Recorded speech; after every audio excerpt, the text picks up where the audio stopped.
Hey everybody. Hey everybody, welcome to our live stream. We have not done this for a long time and I'm quite excited. I'm going to start off by saying if your kids are watching, watch out because we have no control over what people leave in the live comments over here.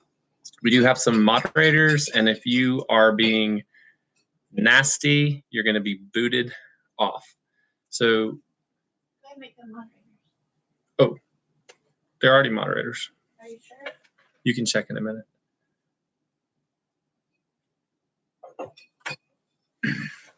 So we're excited to be doing this. We're going to talk on two themes: baby coming and farm projects. How's everybody doing? There's a bunch of people leaving comments. Thank you, everybody.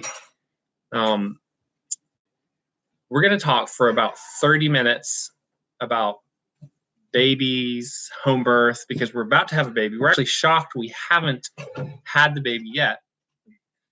Every day we're expecting it. Bree's been in labor on and off for days now. And then at the 30-minute mark at 9:30 approximately, we're going to have a baby. we're going to have the baby live on YouTube. Actually, at the 30-minute mark, we're going to do something really neat that we've never done before. And I've actually never seen it done before, at least not on a homesteading channel. And I think that you're going to really like it. It's a new way for you to interact with us. Put her as moderator. I don't know. How do I? Hold on, Rose. We got you.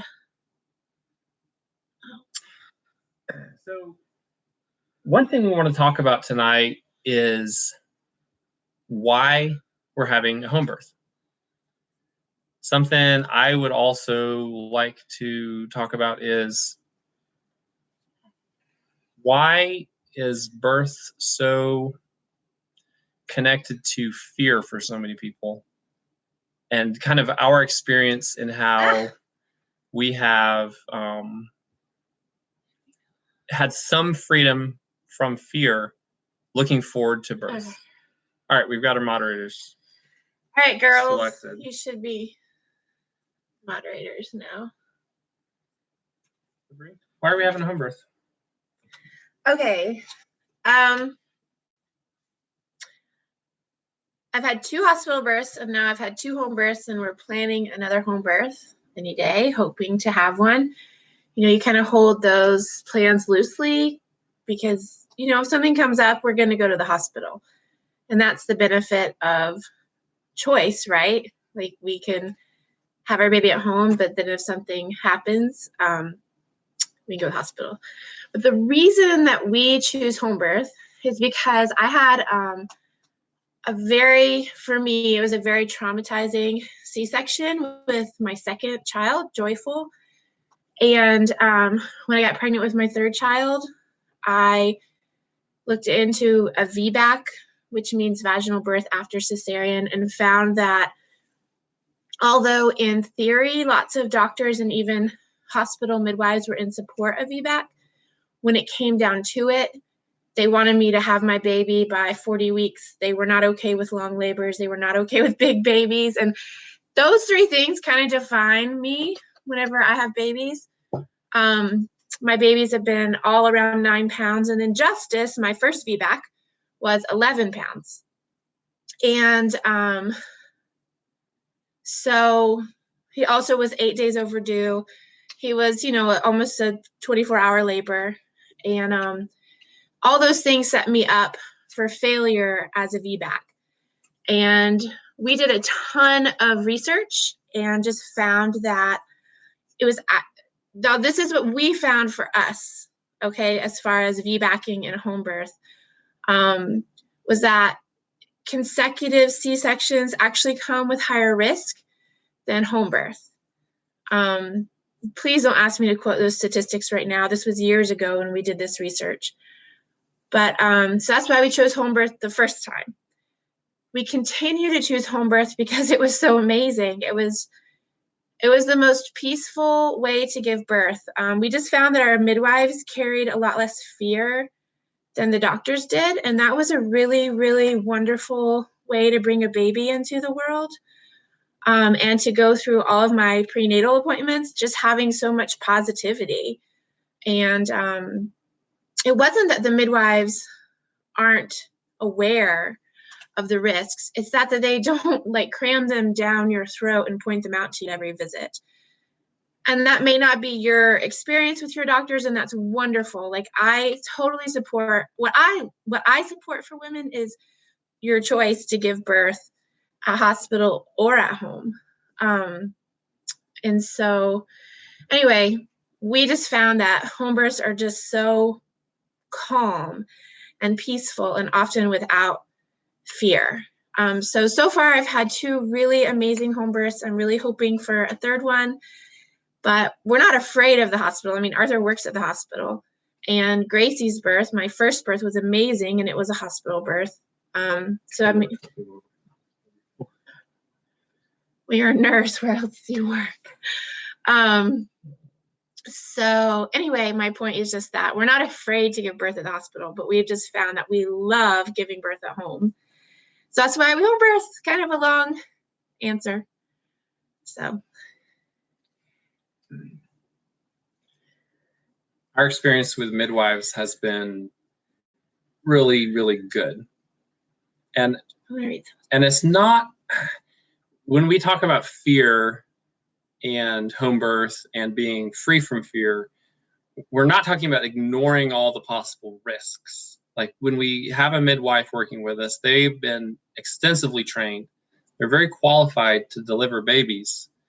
So we're not talking about ignoring risks. We're talking about an attitude, basically a positive attitude towards birth, and seeing it for the just beautiful, very good thing that it is. And I'm sure that you can have that experience with an OB in an OB's office, and there's a whole range of experiences you can have, but we've found that there is a difference between kind of the medical world and the world of midwifery in their attitude towards birth and in their focus. And their focus is on the beauty of birth and the experience versus just on, okay, we're here to prevent all these bad things from happening. Someone just asked a good question, like, are midwives prepared in case a baby or mama are in distress? Yes. My midwives show up at my house with just bags of stuff.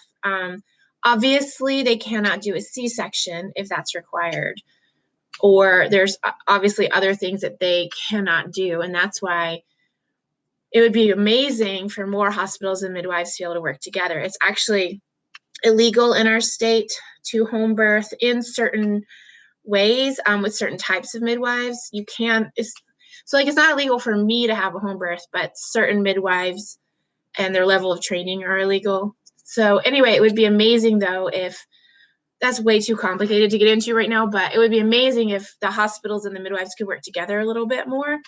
However, we do have a midwife that does transport with us to the hospital if we need to go. But the other thing is yes, they bring all sorts of medications with them. They bring things to put in IVs. They bring oxygen. I mean, just bags of medical supplies that they bring in with them. So yes, they are trained and capable of helping a mom and a baby in distress. Not in every situation, but in quite a few of them.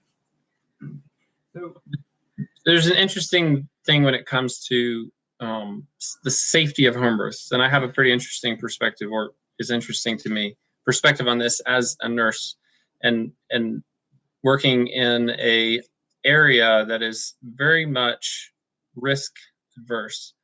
But on one hand, home births are more dangerous. If you look at the fact that the definitive intervention for a certain number of extremely rare but immediately life-threatening complications of birth, the definitive intervention is a C-section for this whole list of these catastrophic type events. And you cannot access that quickly.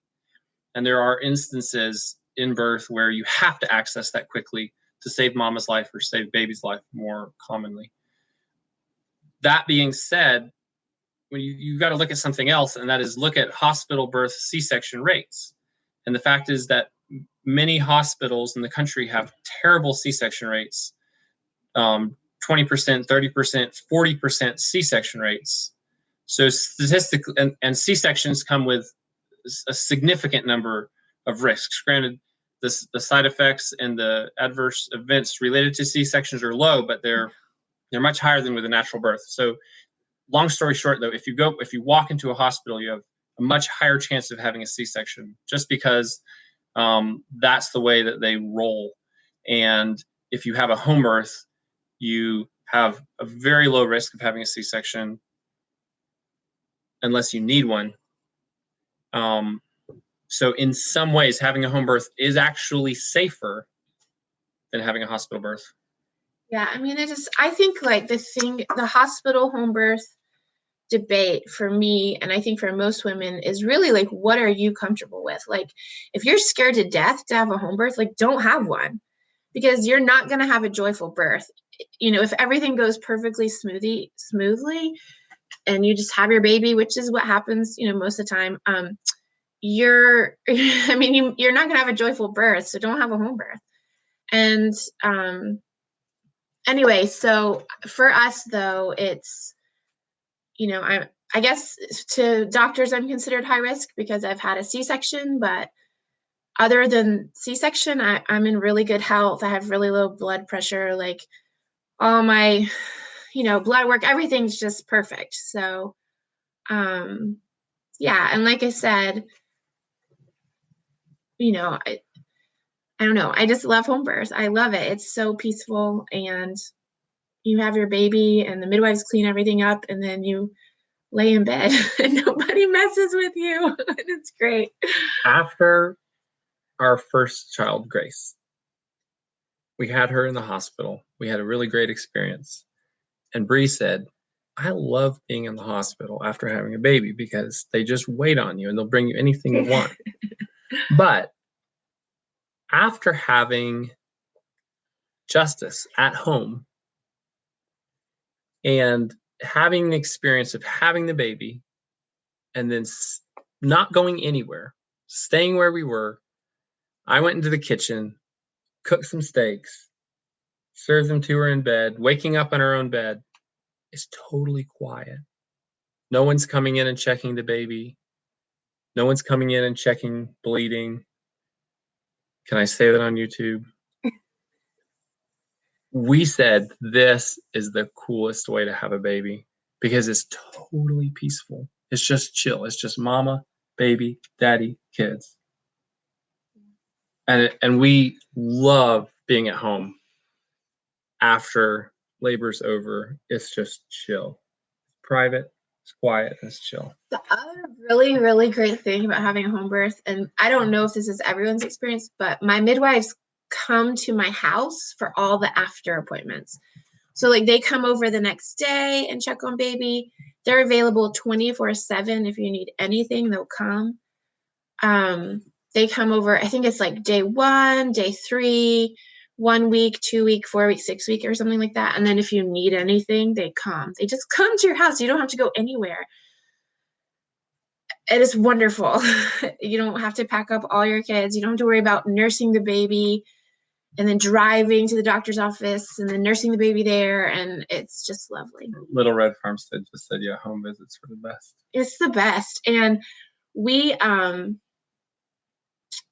yeah, the other cool thing is, you know, we didn't get this experience this time, but a lot of times midwives for your prenatals come to your house too.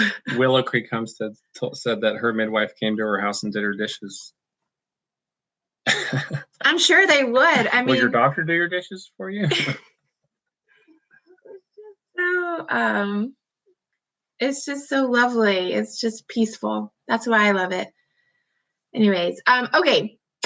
So many people want to know when I was due. And the reason we've been kind of like weird about that question is because it's kind of a long story. But originally with this baby, we weren't going to have a home birth.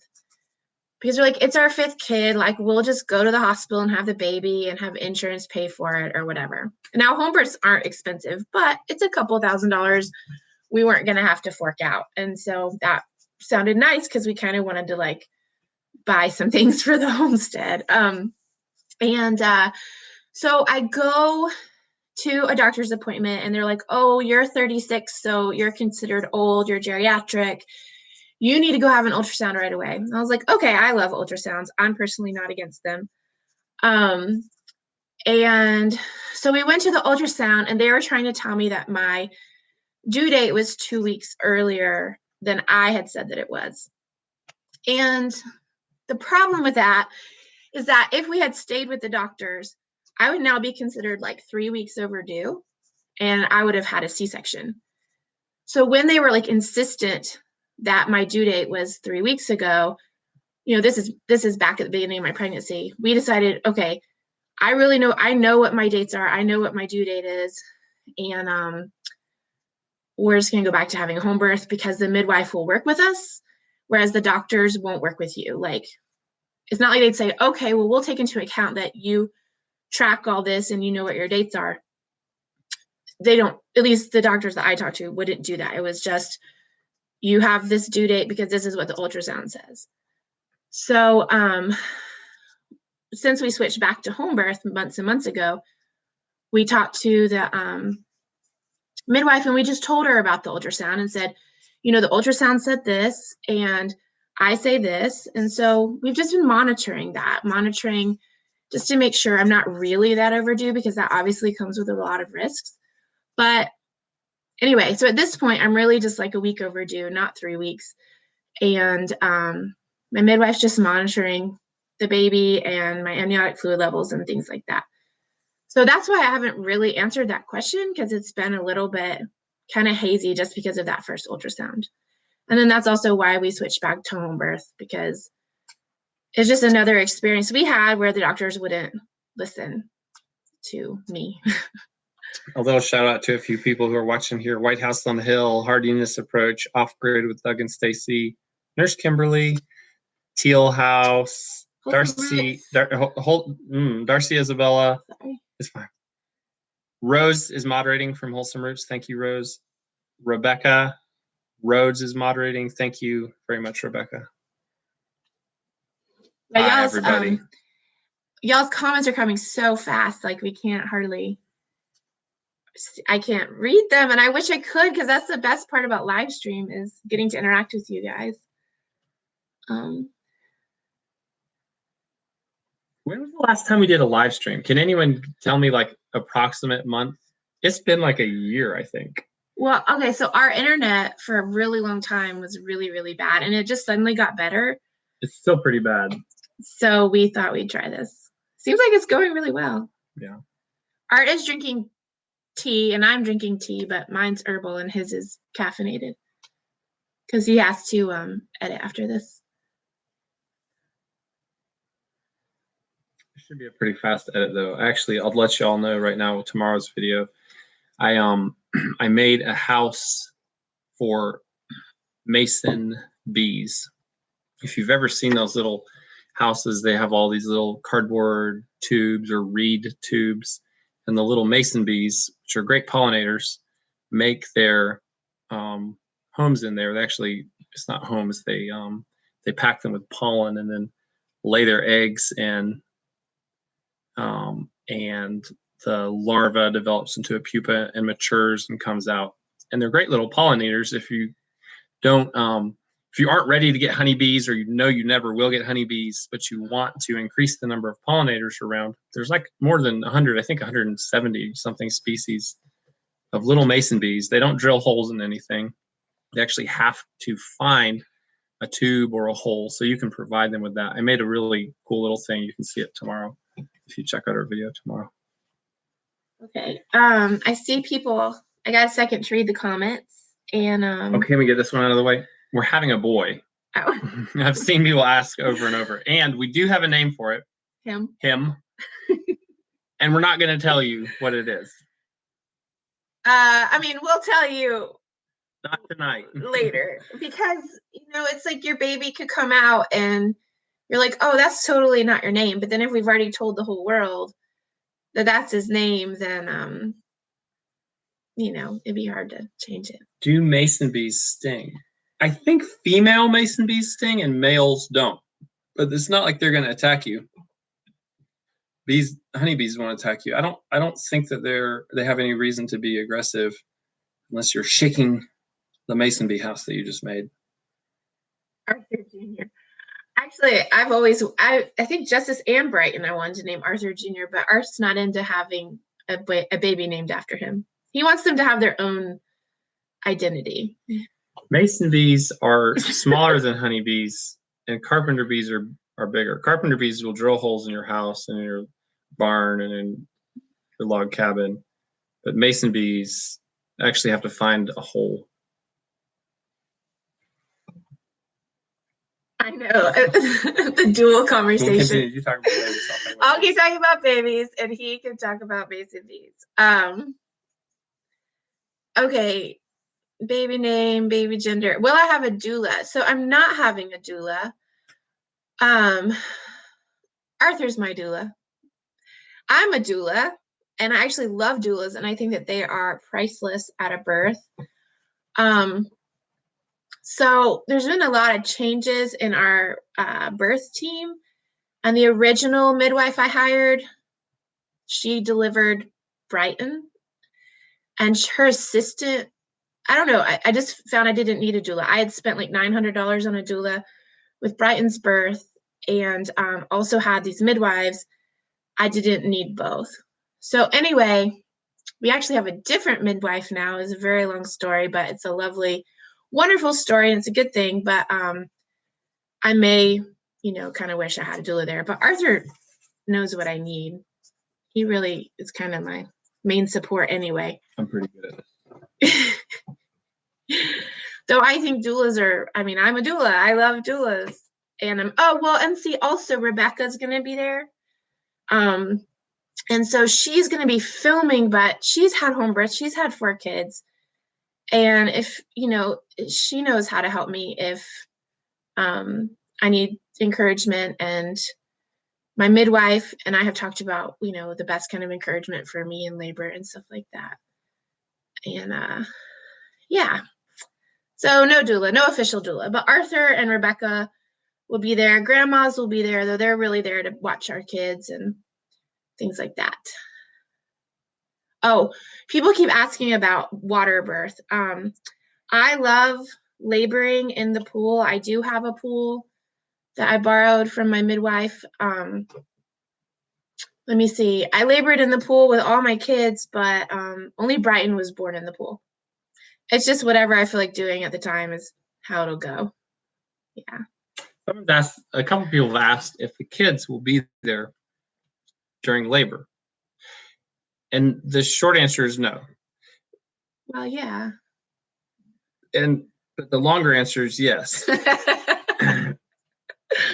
Basically, if the older ones could be there, I think towards the end. We don't want them there just watching the whole thing because it would be kind of torturous for a kid's little heart to watch their mama apparently suffering or seeming to suffering, but it would look like that pain to them. Yeah. And so I think that's hard for them to wrap their heads around. But we would like them to be able to be there either right about the time of delivery or immediately following. Kind of a funny story, actually. When Brighton was born, he was born at 1 a.m. or something. I don't know. And all the kids woke up at the end, and Grace and Joyful came out, and looked down at the placenta, and she just ran into the bathroom and vomited in the bathtub. That's funny, I think. That was her experience with birth. Anyway, and then they saw the baby. They were enthralled, and they all went to bed. Yeah, the mean guy. How do I get this to stop long enough? They'll take care of it. Okay. Hey, I saw Kip Smith. Welcome, Kip Smith. Rose and Rebecca, there's a guy on there called Wiki Troll. He's saying rude stuff. I don't know if you guys saw him. Wiki Troll. He put troll in his name. So. There he is. He's a troll. Thank you, Rose. I couldn't get it. Kick him out. Get out of here. My kids want to be there, actually. Grace has asked to be at every birth, and it really just depends. Like, if it's distracting to me, then I usually ask that they leave, and if it's not distracting, I don't mind if they're there. That's what it comes down to. Because if I'm too focused on like their comfort and like that they're okay, then I can't focus on what I'm doing. So it just depends. Yeah. So someone asked the question I want to address. It's totally off topic for any of this, but we did have farm in the title. And she said, I want to get chickens for eggs and for meat. And I actually like this question because I'm going to answer it in brief. If you pick up a chicken catalog and look in at the chickens, most of them are dual purpose chickens. And there's a whole bunch that are great dual purpose chickens. They lay a lot of eggs, but they have the body weight that makes them good for meat as well. Basically, all those chickens are like 8 and 9 pounds.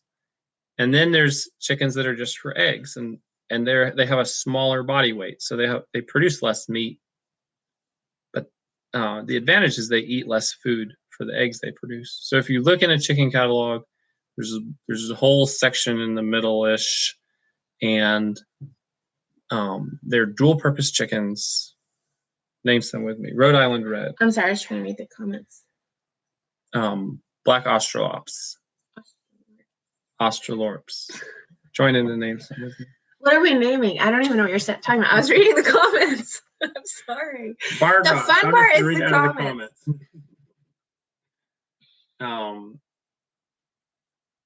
What's the question? I wasn't name listening. Some dual purpose chickens. Buff Orpingtons are awesome. We've had them before. Are they dual purpose? They don't lay that well, but they're big birds. Say that. I've found that the barred rock are not a great dual purpose, although they're advertised as such. The meat is tough. Thank you, Darcy. That was a great response.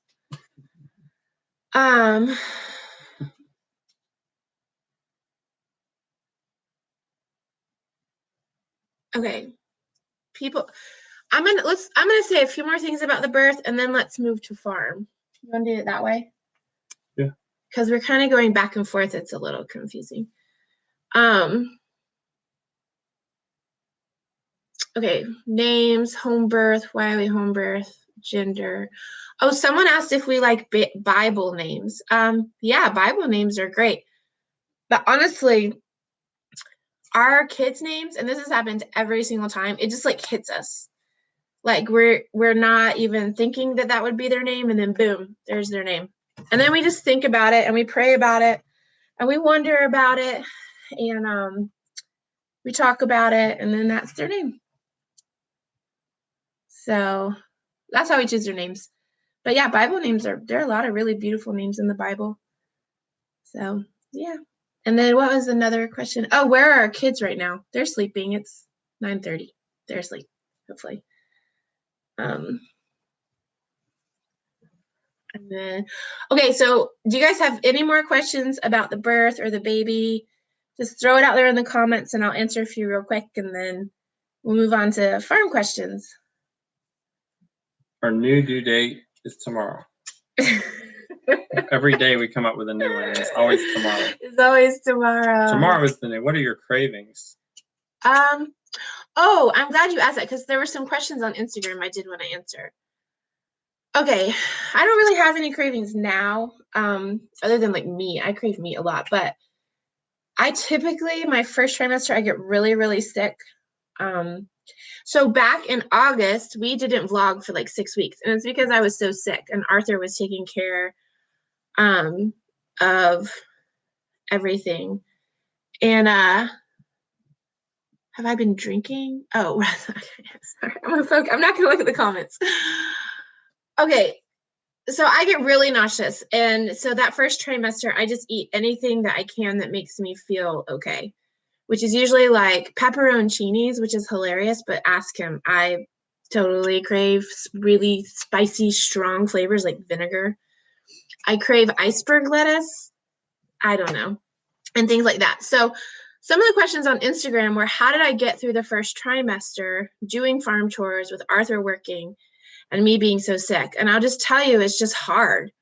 Like I did as little as absolutely possible. And we got basically nothing done. That's why I didn't can. Like I had plans to can and do all these things, put garlic in, put strawberries in, and things like that. And there's no garlic in our garden. There's no strawberries. Like it kind of kills me that it's spring, and a lot of the things that I would have liked to have done last fall, like put in more tulips and more daffodil bulbs and just things like that, didn't happen. So basically the way I get through the first trimester with a homestead is I do as little as humanly possible to survive every day. Okay, was there another question about? Are we having more kids? I get to answer this. You'll just have to wait and see. Oh, I don't know. I don't ever know how to answer that question. Someone asked, are we gonna try things to induce labor? No, babies just come when they come. And I personally don't think that there's any natural thing you can do. Though some people would probably disagree with that, but I just think if you do something natural, your body was gonna have the baby anyway. Bye, Willow Creek Homestead. No one else leaves them. Because we're about to do this really cool thing. We're going to do this really cool thing. You ready to do it? Okay, that's the end of the birth questions. Oh, actually, I want to answer this one. Toasted Rabbit, dealing with postpartum depression, if at all. I actually get postpartum depression after every baby. Not the kind where I want to kill my children. That's kind of an extreme form of postpartum depression, but I have a really hard time that first year.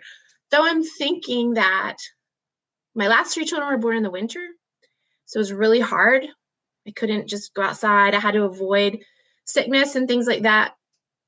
And I'm thinking this time, because it's spring, this is my first spring baby since Grace, that I'm not going to deal with as much postpartum depression.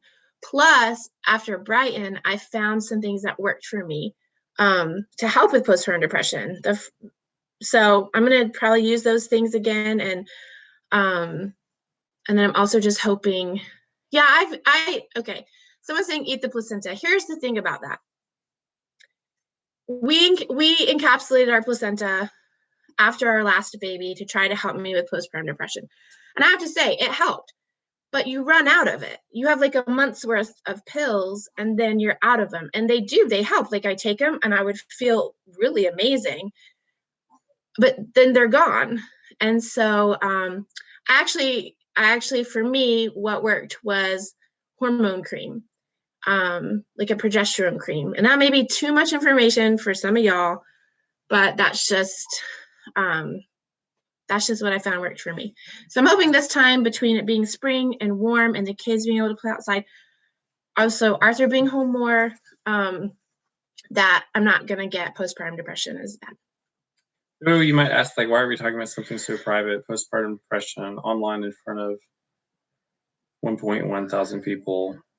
And the answer is that it's because postpartum depression is real. And it's easy to mistake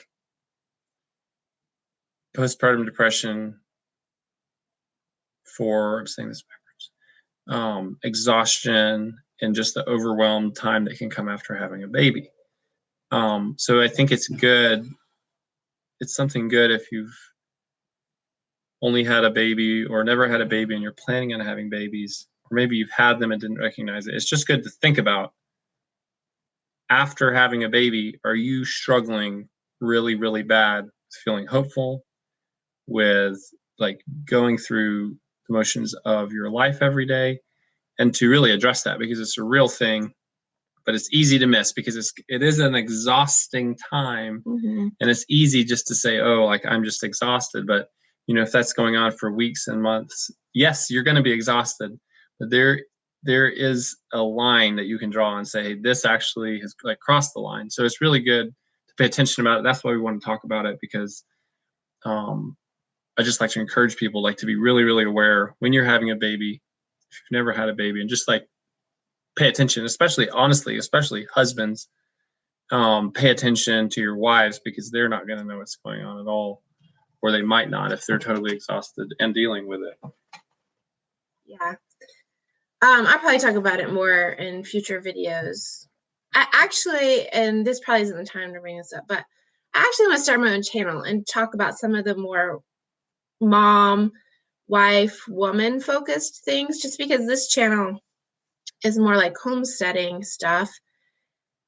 And there's a lot of things that I feel like I would love to be really, really open and real about that I'm not afraid to talk about. I just don't find that they're appropriate on this channel.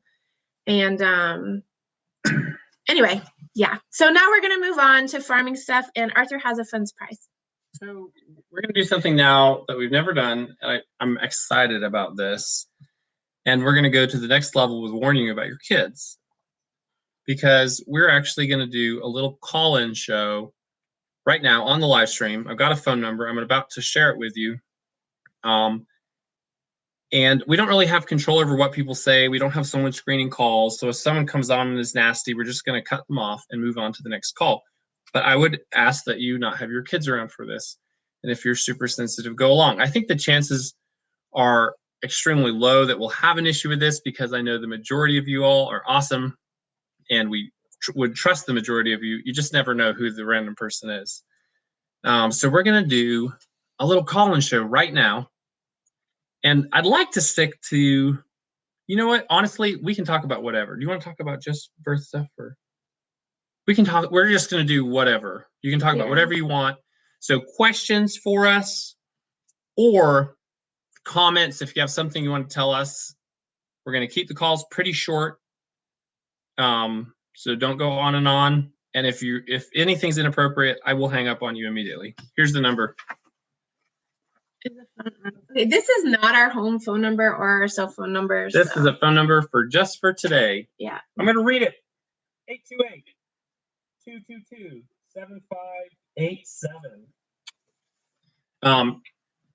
So somebody call us. Let's talk.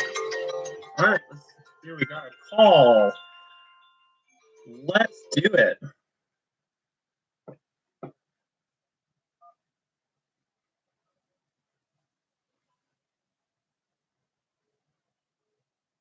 Did it work?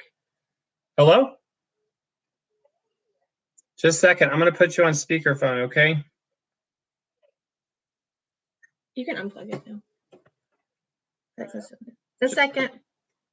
Press 1 to start the call or 2 to decline. The call will start at the beep. Hey, who are we talking to? Hi, it's Sandy. Who are we talking to? Hey, Sandy, where do you live? I'm from Canada. Where do you live? I'm going to turn my computer down so it doesn't listen to you. I'm from Canada.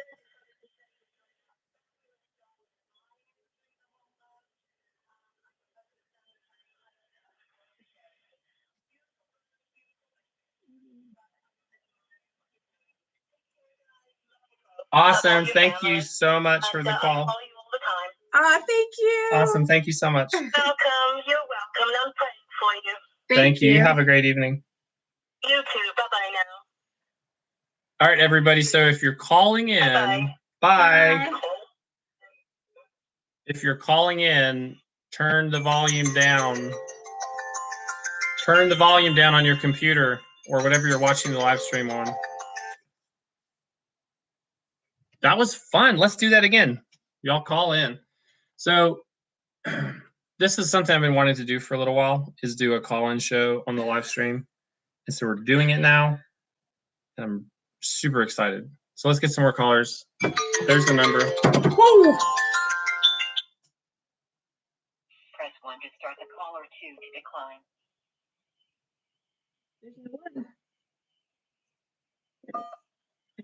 The call will start at the beep.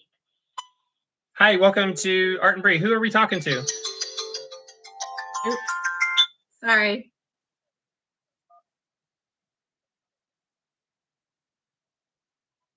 Hey, just a second. Let me put you on speakerphone.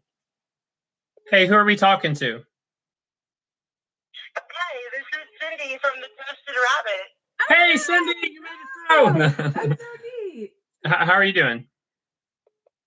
Hi, guys. I just wanted to ask real quick. I'm doing great, by the way. Oh, good.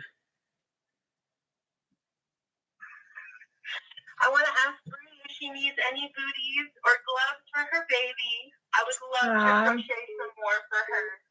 You are so sweet. Now, here's the thing. I have a mom who's an avid knitter, and I have bins and bins of things for my babies. So if you want to make something, we will receive it and love it and use it. But just know that I am stocked up because my mom, that's her like love language, is making my babies things. So that's totally fine. Crocheting stuff for your kiddos is, I love homestead stuff. I want some of my own, so I love giving away gifts. So you don't even have kids and you just make that stuff for everybody? Yeah, I do. I That's so love my sweet. own babies, but I'm still really worried about it. So I kind of live vicariously through the other parents, and I just love watching your kiddos on the videos, and it just really makes me want to be in the room. Oh. Well, I'll say this. I was terrified to be a mom. And it's the best thing that ever happened to me. I was terrified. So terrified. Oh, that's so honest. Thank you so much. I feel like a lot of my anxiety just is diminished when you guys talk really honestly about your kids and what it's like to raise them and all that stuff. So thank you so much for being honest with your viewers. Yeah, you're welcome. Getting you some more beauties and making your little girls some more egg and friends. Oh, they love those. Yes. Yes, that was so sweet of you. Thank you. Thank you so much. You have a good rest of your day. Yeah, you have a great night as well. Yeah, you do. All right. Press 1 to start the caller.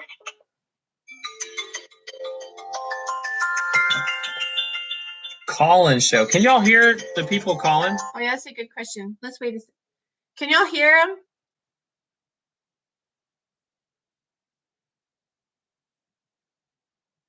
Thanks for letting us know.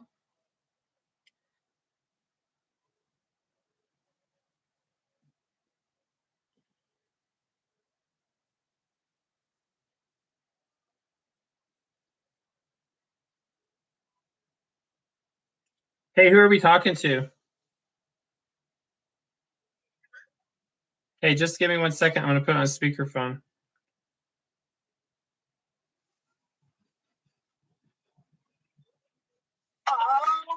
Hey, who are we talking to? Hi, this is Nurse Kimberly from Texas. Hey, Nurse Kimberly. Wow. How are you guys getting through people we actually know? So my question is, I hope you guys are doing great, but my question is, what is probably the most annoying comment that you have to deal with in the comment section? So Nurse Kimberly's That's a asking great the most question. annoying comment in the. Oh my gosh, I don't know. Most Or of the most frustrating, or one that's made you the most mad, or make you lose sleep at night. Ooh, not very many have made us lose sleep. No. You can't let that happen, or you just can't have a YouTube channel. Yeah. Let's think about You gotta that. get thick skin. Or you can, it's more like, I don't want to ever have thick skin. It's more like there's like, it's like your circle of influence, right? Like, so if like Rebecca Rhodes came to me and said some of the things that people on YouTube have said to me, it would devastate me, right? Because she's one of my closer friends. But like if someone I've never even met says some outlandishly rude, awful thing, it's like kind of just like rolls off. Yeah, because you're like, that's so crazy. But I think that I think the ones that are hard for me are the ones where like I really want to correct someone because they're wrong. But if I correct them, it makes me look really snotty because it's not a conversation. It's just a comment. And so I like really want to have a conversation with this person about what they're saying, but I can't because it's just a comment and it wouldn't work. It'll just consume you. Yeah. Yeah. Well, it wouldn't come across the right way. The communication wouldn't actually happen. So You know, Yeah. something I'll say is that a lot of people ask about negative comments, and I would say that the vast majority of comments are not negative. And maybe so we're living nice. like in a little bubble in our little corner of YouTube. The majority of comments are like super supportive. Now we do get maybe 2% that are just like are very frustrating, but overall people are really positive. Well, Well, I see that a lot. Yeah. So I agree. I think you guys have a wonderful support, and we just hope that it continues to grow. thank you. All right. Well, I won't keep you. You don't have more people to get to. So. You have a great night. Thanks for calling. All right. Good luck. Blessings. Bye-bye. Thank you so much. Press 1 to start the call or 2 to decline. Press 1 to start the call or 2 to decline. Press 1 to start the call or the call will start at the beep. Hey, it's Art from Art and Bree. Ooh. Why be negative?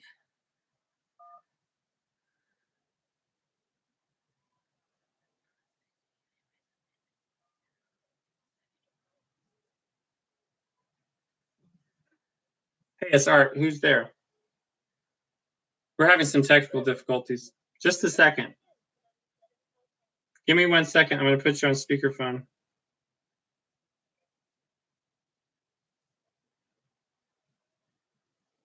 Let's just do like one more call and then do more live stream.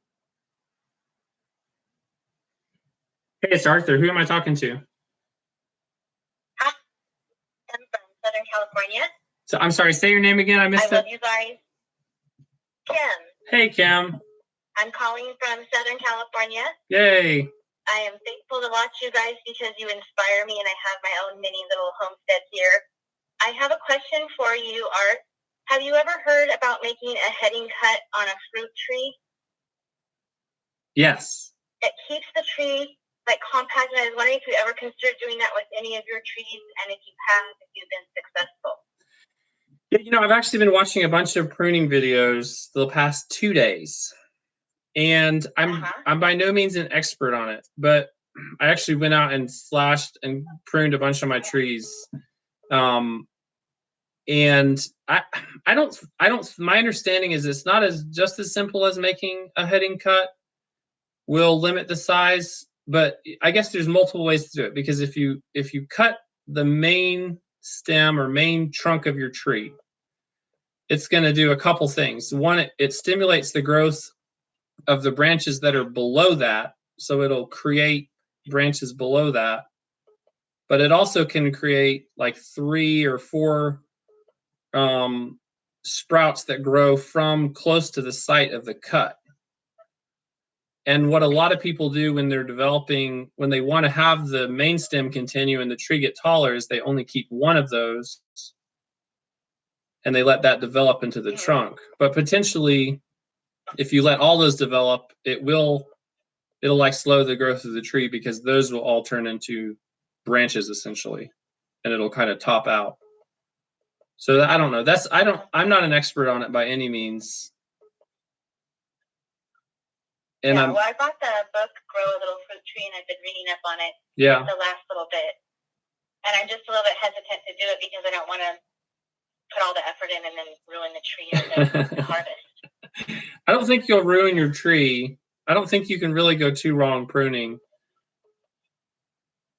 What kind of trees are you pruning? I was considering a lemon, an apricot, a big tree to start. Awesome. I don't know anything about citrus.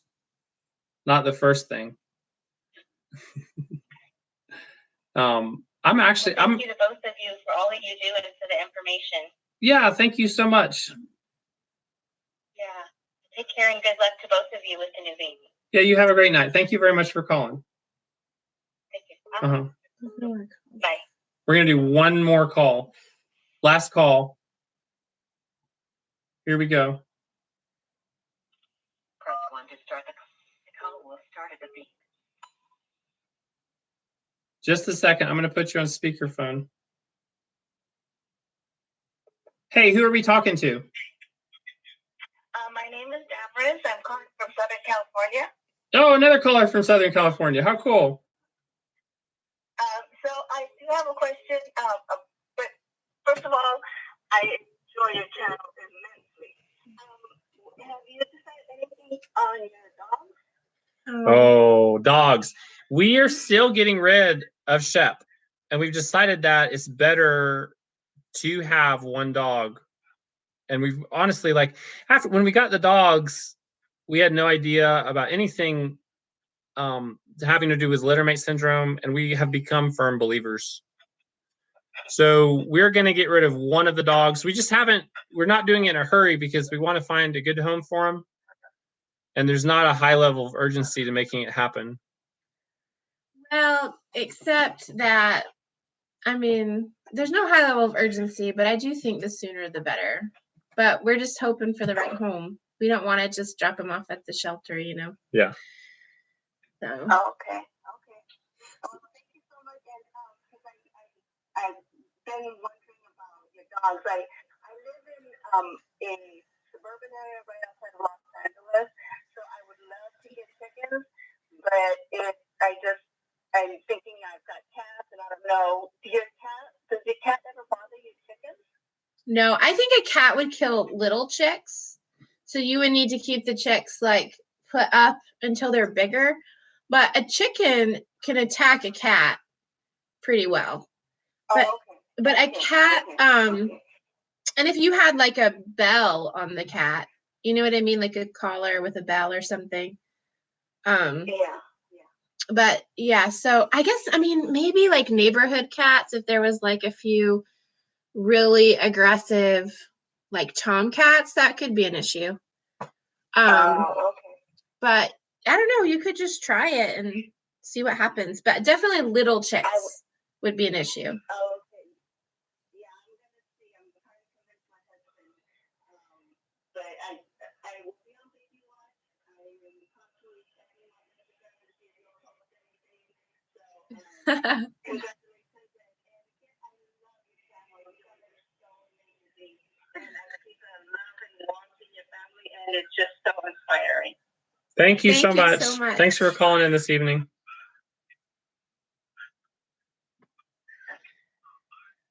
That was our last call, folks. Thanks for participating in that. Did y'all like that? Yeah, I'd love some feedback on whether you like call in. Honestly, like technically wise, it went okay. It's really fun for me, at least. Yeah. What do you think about it? I liked it. I love interacting with viewers. You guys see us all the time, and like when we were at Justin and Rebecca's farm tour premiere, it was so fun because I got to put faces with names. And I mean, some people I didn't recognize their name from comments, but some of them I did. Or like faces with names on Instagram comments. There was a lot of that. And so I love interacting with our viewers. It's so much fun. You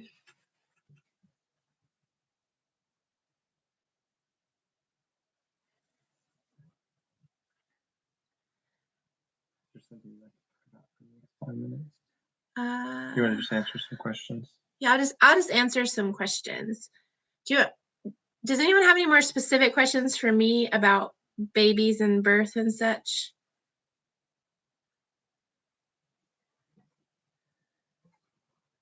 I'm reading your comments, by the way, about the not hearing the caller on the phone very well. We're just too close to the computer.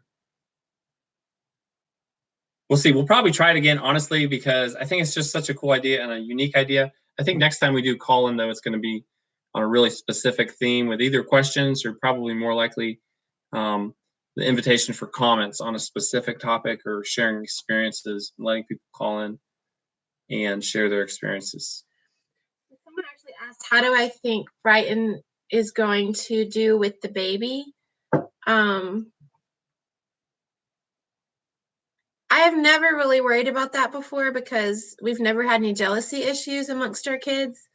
Our kids just feel like this is their baby, and they're so excited. And Brighton is so excited. He's the one that kisses my belly the most, pulls my shirt up all the time to feel the baby and look at my belly move. But he's also my most like protective is not the word, like into mommy kid. I mean, all my kids are into mommy, but he like will tell the other kids, that's my mommy. Like he'll tell them go away, like that's my mommy. So anyway, so we'll see how it goes. I think he's going to do great, but I do think that as clingy as he is, clingy is still the wrong word. We're probably going to have to work through a few little things with him, but I think it's going to be fine. Name goat dewormer for people. Oh, we use, okay, so here's the thing with goat wormer. We use Molly's Herbals. I think it works really, really well if you are good at being really consistent with it. So if you're not good at being consistent with it, you probably should use chemical wormer. So that's what I think. But if you're really good with being super consistent with your goat wormer every single week, every single 6 weeks, because that's how this wormer works. You give it every week and then every 6 weeks, or anytime there's a problem, anytime there's stress, then yeah, Molly's Herbals, great stuff. I think we're going to sign off. Wait, I want to answer a couple more. Oh, answer some more questions. Okay. Can you use it on sheep? So just go to Molly's Herbals website. They have wormer. I'm pretty sure their wormer can be used on dogs, cats, cattle, sheep, goats, llamas, camels, anything. But obviously the dosage is going to be different for different sized animals. Someone keeps asking if we are going to get inside animal pets. No. I don't like inside animals. I love outside animals because I know their poop is outside. We'll probably be getting some kittens, some more barn kittens before long. So I don't think that we'll even have them inside at all because it's warm now. Someone asked why we haven't planted anything in our garden. And that's a good question. It's super stressing me out. Not him. I'm the one every day that's like, we need to go plant. But the reason is because we only have certain days of the week that we can do projects. It's not like we can do projects any day of the week. And every single day that we have planned to plant a spring garden, it has snowed or torrential downpoured. So it just hasn't happened yet. And so it's just one of those things I keep having just let go of because it's really stressing me out. Oh, wait, there's a nasty comment here. Fecal video. Someone blocked him. Oh, wait, it's Wholesome Roots is doing a fecal video. And for those of you who don't know what that means, I'm guessing she's actually looking at fecal samples from goats to look at worm loads and whatnot. So check that video out tomorrow. Wholesome Roots is a great channel for like really practical information on goats. She has a lot of training. She's gone to a lot of classes and things like that. So she's gonna have a fecal video tomorrow. Go check it out. And she uses only herbal wormer on her goats, even when they kid.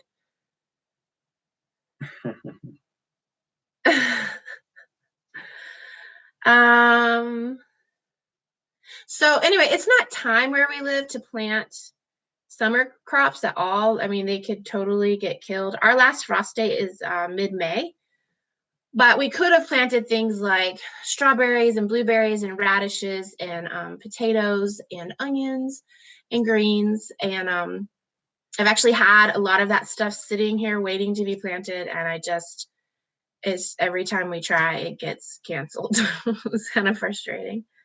Or then there's days like where we just need a day off. So. Someone's asking if we slaughter our own chickens and pigs. And, I don't think we've killed any of our own chickens out here. We have slaughtered a lot of chickens. We've done it with other people. And I have killed my own pigs. Our own chickens. I don't think we've done it here. We haven't done any slaughtering at this house yet. Correct. But we've lived other places where we've slaughtered pigs and chickens and ducks. We will do our pigs, though, or some of them. I may have some of them done at like a USDA certified facility, possibly. But we'll honestly probably do most of them here. And I'm looking for someone now to help with butchering and just basically, I've done butchering. I've cut like 300 to 400 pound hogs down and frozen them. But I want to learn how to do it a little bit better. Well, what we'd really love is to get someone like a hand-hewn farm, but maybe closer to come and teach us how to do that whole process of using every single bit of the hog. But we'll see. It's a pretty expensive thing to have them come, though you do make it into a class and have people come to the class, and that's what makes it affordable. But we'll just see. We'll just see. I mean, the thing is our dreams are like this big, but our actual time and finances are like this big. And so we're constantly working on balancing and not getting discouraged and like staying encouraged and like being like, that's okay that we can't do that this year. Like we can't do everything in 1 year, and just trying to stay encouraged and also balanced, but also move forward. It's just a constant dance. We're constantly doing the dance of life. And yeah. Well, thank you all for joining us tonight. This has been really fun. I think we're going to try to do this a little bit more regularly. Probably not once a week, but we might come out with a schedule, maybe once a month. Once a month, probably. I just want to say thank you to everyone who's watching our channel and supporting us, and everyone who joined us. A bunch of people joined us tonight. So thanks for all your comments. And that's it. We're going to sign off. You have any last words? I just want to read comments for just a second. Y'all have a good night.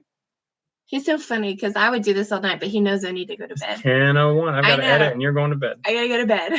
Y'all have a good night. Bye.